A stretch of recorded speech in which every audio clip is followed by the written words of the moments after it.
Sports is taking over the airwaves. For the next 30 minutes, we're talking football.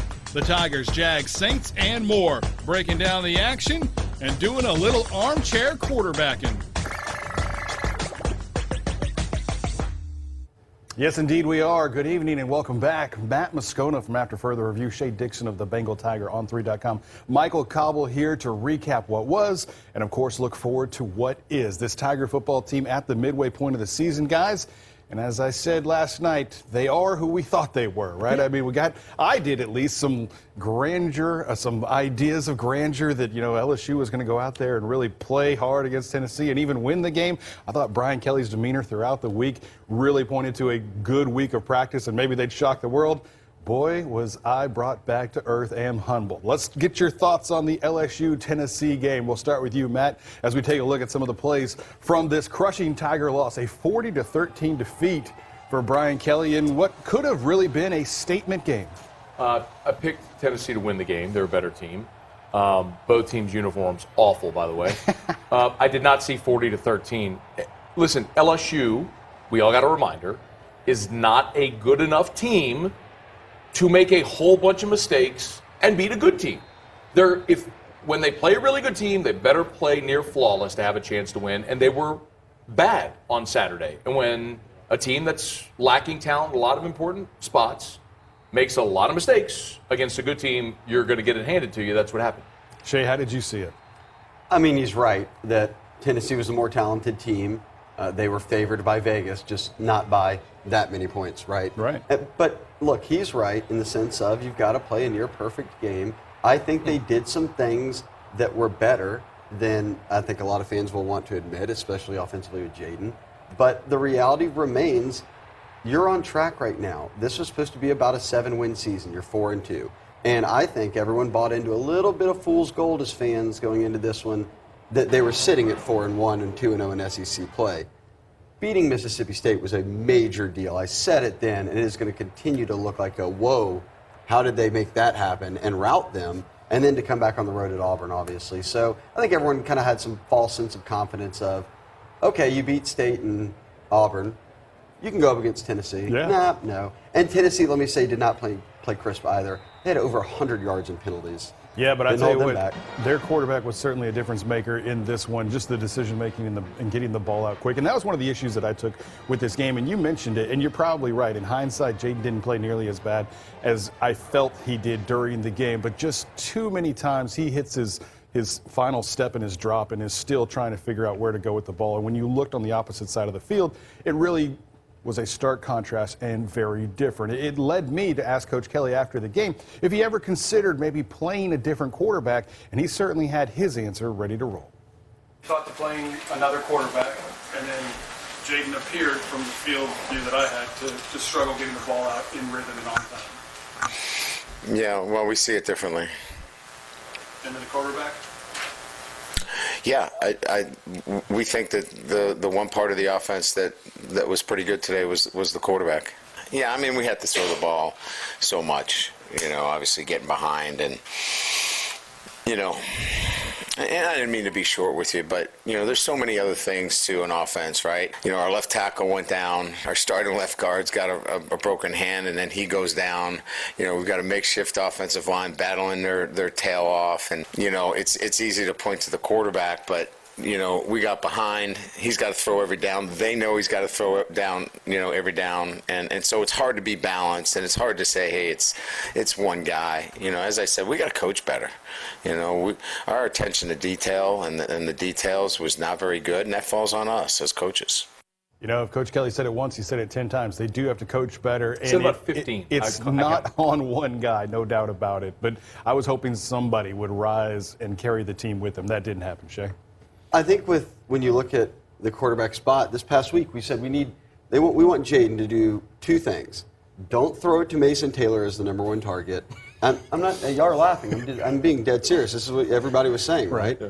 And to throw to the receivers more aggressively. Throw it downfield, yeah. Throw it to the receivers more aggressively. Put the ball Don't in risk. wait for them to get open. He did both of those things, and they had 13 points. They made a lot of other mistakes. And I'll say this. I don't know when we're getting to it on the rundown, Matt. Kelly said it. They can't block and they can't run the football. No. That's a recipe for disaster. Your running backs had 17 rushing yards. Your quarterback was sacked 5 times. There were 9 tackles for loss. You were down your left tackle. Your left guard got injured. You are not good on the offensive line to begin with. Yeah. Why do people I mean, I get it. It's what football fans do. You just look at the quarterback and blame the quarterback. I'm not telling you Jaden Daniels is winning a Heisman. I'm not telling you he's the second coming of Joe Burrow. I'm not telling you he's Kyle Trask. But if you think he is the problem, you're missing the mark. They have so many issues on this team. At times, he's the only thing that works offensively. Is his ability to go run. Do I want him to get rid of the ball more quickly sometimes? Yes. Do I want him to take a shot downfield like on the 3rd and 1 when they had man route? Yes, I would love to see that. Maybe it's not in this dude's DNA right now, but he's still the best thing you got on this team right now. And it's so plain to see. Let's go blame the quarterback. That's what everybody always says, blame the quarterback. Hey, you know what, Brian Kelly? Volleyball spiked you in the nose with that question, and he's right to have done it because what are you going to do? Put Garrett Nussmeyer out there to be falling to the ground and just option pitch a pick 6 to a Southern guy? What are you talking about? It's called a rant. Stick around. We've got more of Matt yelling at me after this break. Between the songs and stories, the crisp evening air, and the crackling fire are moments like these. Traditions that warm the glow in all of us. Share your traditions. Visit jimsfirearms.net. After my wreck, I felt like I was sinking into a hole I couldn't get out of. The medical bills, car repairs, lost wages. I needed help. If a car wreck has you feeling like you're stuck in a hole, call me. I'm here to help. Thanks, Gordon. I'll fight to get you every dollar you deserve. Gordon got me $260,000. Just call me. Get it done. After decades of duplicating, we're going digital, providing our customers with the latest technology and exceptional customer service. Before, years ago, we just simply used a copy machine to copy, but now we're able to copy and print and scan and email, and that just with one machine. That makes everything easier. Not only do they sell the product and guarantee it, they back it up and they service that product. Call us now for all of your digital office products. BRDP, experience no one can copy. Are you considering a plant-based wellness option to help with anxiety, pain, trouble sleeping, and other debilitating conditions? Transformative Health Center is certified to help. Appointments are available online from the comfort of your home. You'll talk to a local doctor who will take the time to answer your questions in confidence. Take the first step to see if you qualify for a medical marijuana recommendation. Call or visit transformativehealthcenter.com and let's start the conversation. Between the songs and stories, the crisp evening air, and the crackling fire are moments like these. Traditions that warm the glow in all of us.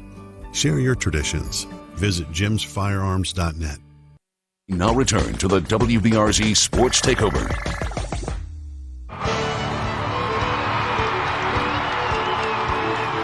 An empty backfield. Daniels fires across the middle. Catch made by Taylor at the 10. Down inside the 5. Tripped up. They'll say he's down at the 1-yard line. A 17-yard reception by the freshman Mason Taylor.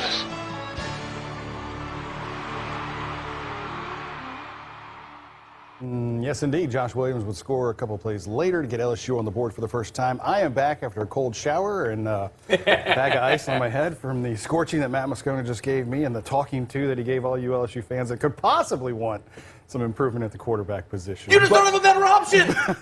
Let's keep. I want improvement too. You don't have anybody. Here's one thing we can all agree on. upon. Apologize like Kelly did. He just exactly. kept going. I'm not getting into the golf outing with Matt either. Here's one thing we can all agree upon. Special teams stinks. From week 1 to week 6, there has been a myriad of miscues.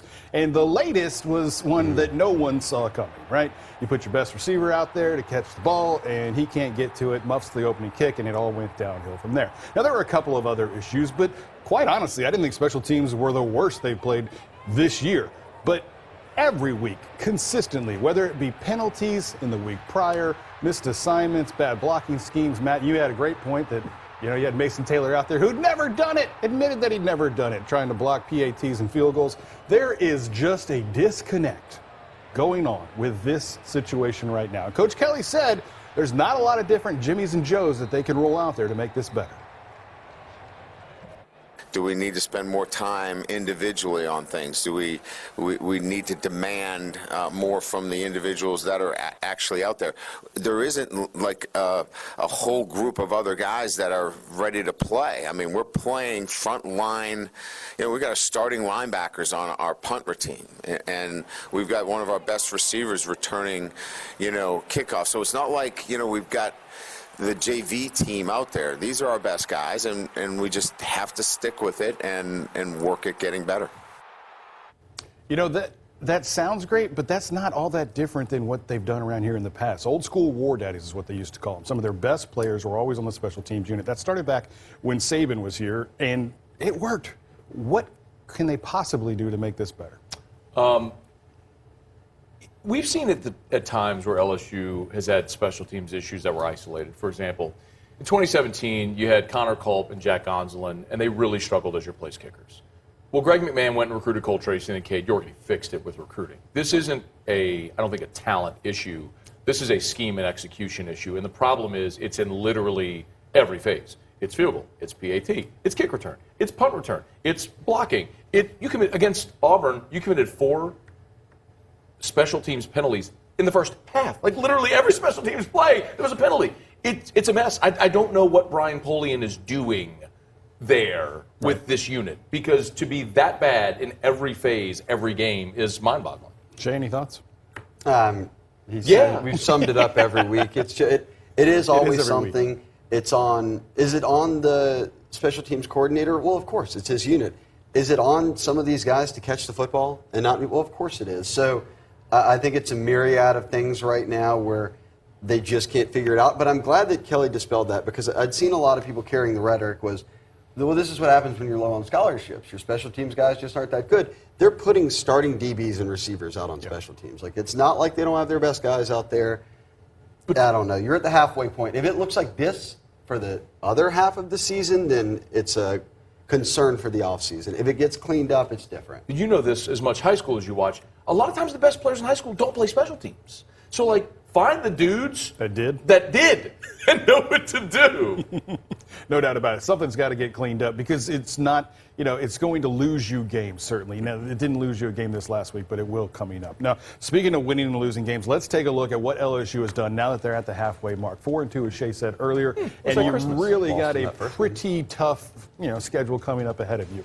As we roll through it, I think they can get things right off of this loss and take down Florida. But the next 3 games, I see a very tough schedule and not a lot of wins, right? Ole Miss, Alabama, Arkansas, a win against UAB, and then let's just say that Texas A&M is still in shambles by the time the season ends. So you're looking at 3-3 over the back half of the season. And to your point, Shea, earlier, they are kind of what we thought they were. I thought they would be an 8-4 team with a win over Florida State. That loss clearly makes them a 7-5 team.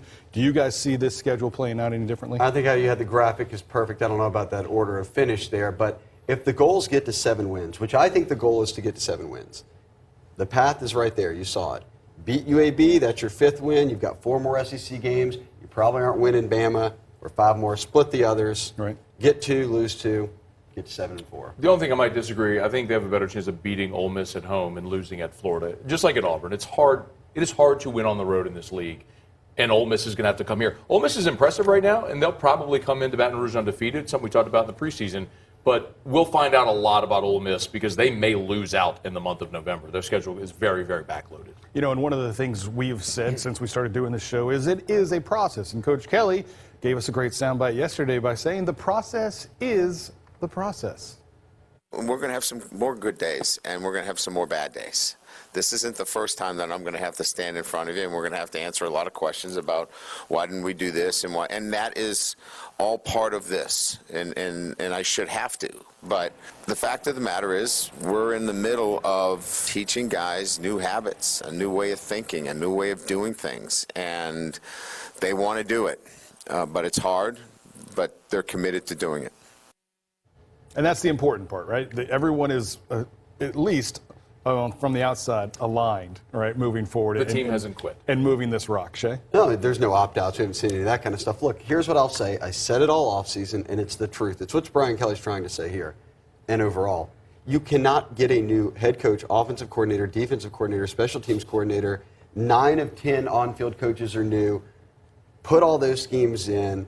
Have a new strength coach. Oh, and then take more transfers than anyone. Start freshmen all over the place. That doesn't go into a blender and spit out consistency every weekend, which is, he said it.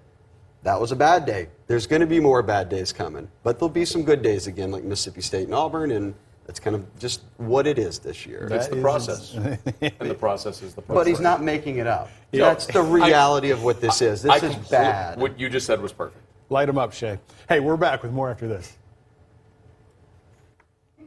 Thursday is ladies' night all day long. If you're in the mood for a Mexican chocolate martini or a refreshing raspberry lemon drop martini, grab your gals and come cool off with these hot drink deals. Sarita's Grill and Cantina, Bass Pro Boulevard. You know how far I've gone, now I'm home again. I'm feeling more alive these days than I've ever been. At the Baton Rouge Clinic, our sole focus is to provide exceptional health care for your entire family so that you can get back to doing what you love most. We are caring for generations. You gave me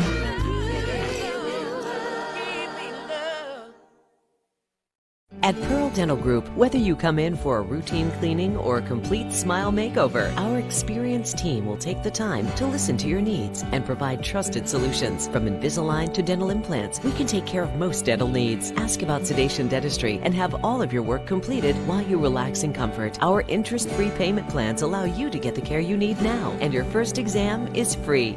Hi, I'm Dr. Andre Bruni. And I'm Dr. Jessica Bruni. Come experience the Pearl Dental difference. We look forward to meeting you. Did the storm damage your roof?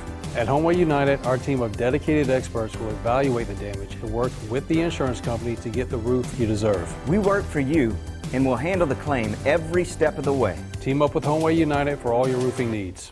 These days, it's hard to sell that old car, boat, or RV. Save yourself the hassle and get a tax break as well. Donate your car or boat to St. Vincent de Paul and help a charity that's been helping Baton Rouge for over 150 years. Now more than ever, St. Vincent de Paul needs your help. It's getting hot at Sarita's Grill and Cantina. Ignite your taste buds with our flaming fajitas, featuring top quality meats and mouth-watering veggies. Our Latin flair takes our dishes to a whole new level. Caliente, Sarita's Grill and Cantina, Bass Pro Boulevard.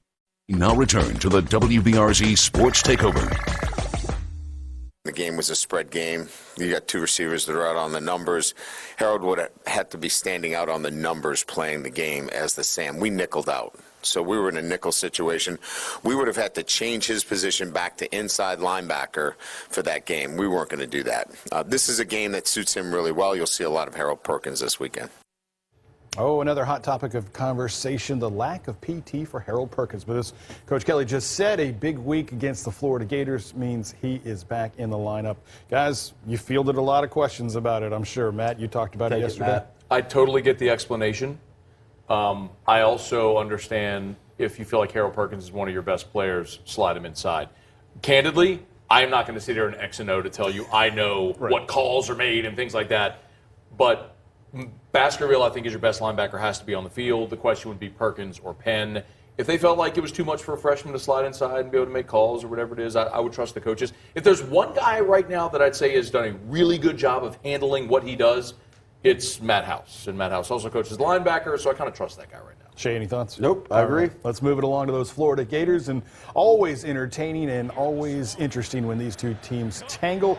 Florida just taking on Missouri this week. And as you are seeing, their defense really stepped up and provided sparks in this contest against an outmatched Missouri club. But with LSU and Florida, similar situations, it was interesting. Coach Kelly said it yesterday. Two coaches looking for consistency. I thought that was rather interesting for him to start his conversations with the Gators about. But LSU and Florida, two teams that I think the fan bases love to hate.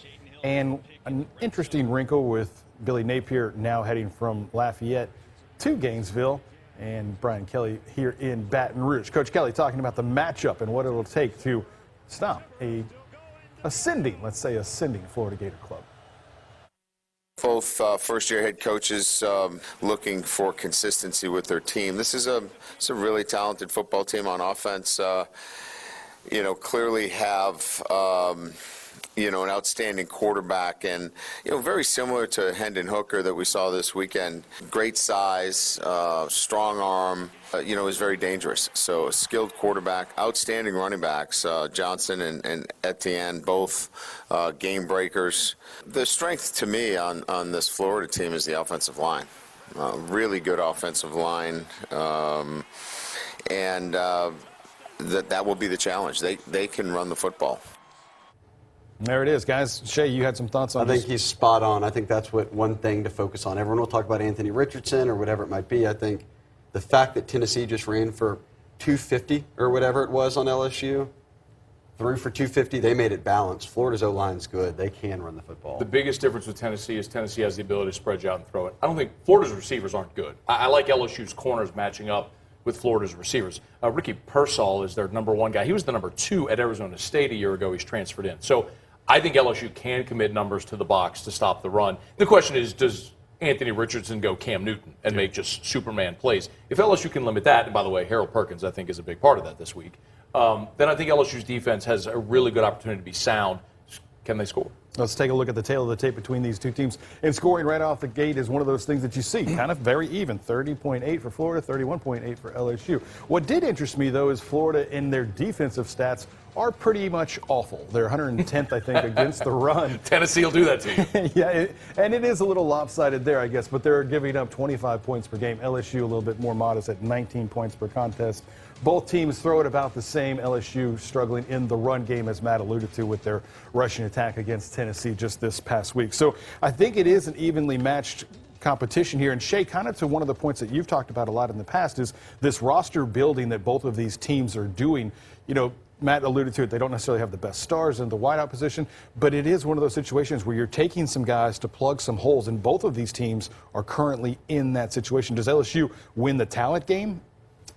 I don't know. I think it's close there. LSU's in more of a rebuild than Florida's in. Really? I think the thought was Florida just wasn't recruiting up to the Florida standard. They've at least had those guys in the program who've been developed together and all that. LSU's just a complete patchwork team, roster, however you want to put it right now. So I think Florida's a little bit further along than LSU is. Florida's offensive line is really, really good. I mean, this game, I think, does come down to LSU's ability to limit Florida's running game behind a big offensive line and a mobile quarterback. And they've also got a transfer running back from ULL that came over with Napier. That is the concern. But I think if you commit numbers to the box, you can limit the run. You make Anthony Richardson a passer. If that's the case, it's the best case for LSU. They just can't go on the road and get down 17 like they did against Auburn. And someone asked me today, do you think LSU is going to start fast this week? No. I've watched it. Why would they? Until they do it, there's no reason to believe they will. So I hope I see that progress. I hope they do. But if you dig yourself a hole in the swamp and that crowd gets on you, man, it'll be tough to dig out. This one for me is just like Auburn. It really doesn't matter what the two teams look like. It's so tough to predict. Yeah. Okay. You never know what's going to happen with this one. All right, Matt, thanks for joining us. Shea, stick around. When we come back, we're talking recruiting with Shea. How do the Tigers do it after a tough loss? You'll find out next. Bear Creek Western Store, it's where the West begins.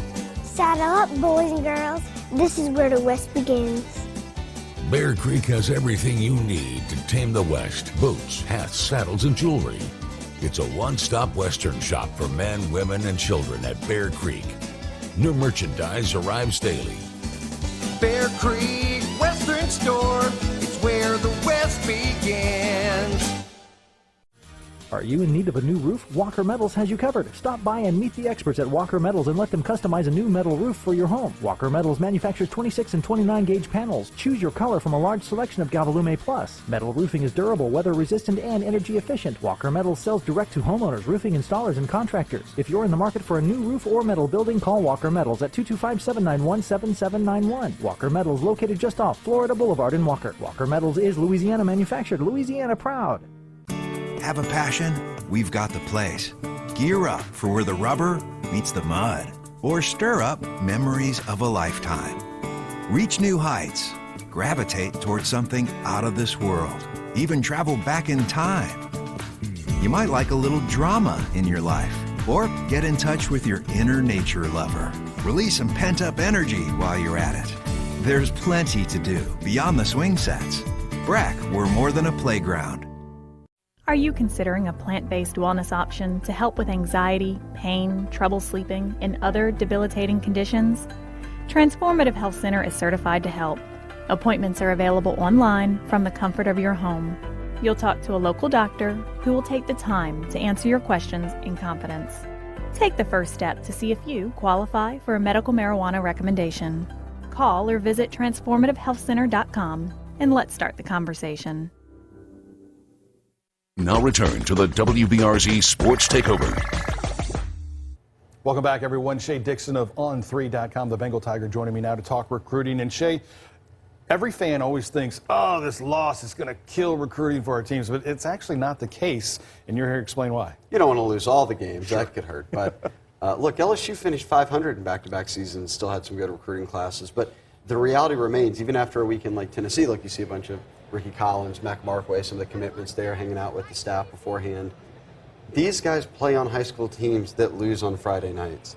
They get it that not every game goes your way. They get it that there's missteps and turnovers and all these things. And what they also know, this staff has done a very good job from the start of selling these guys who are committing on, we're building the foundation right now. Like, you're going to come in and be part of that as we work towards building back towards a competitive SEC championship, national championship type team. So, look, this is before the game. You see Brian Kelly putting in time, getting in the photos, all that. And then, look, an early game allowed them to, afterwards, spend a lot of time with recruits. Get out of there about 4 or 5 o'clock, and they had kids on campus. So that's a positive, even coming off of a loss. Yeah, no doubt. Every kid feels like they can be the difference maker that can help swing the team in the direction that they want to go in the future. That's a good point, too, about building for the future. Shea, thank you for joining us. Of course, you can find all of his stuff on 3.com, the Bengal Tiger. And we'll be back here next week recapping that LSU Florida game.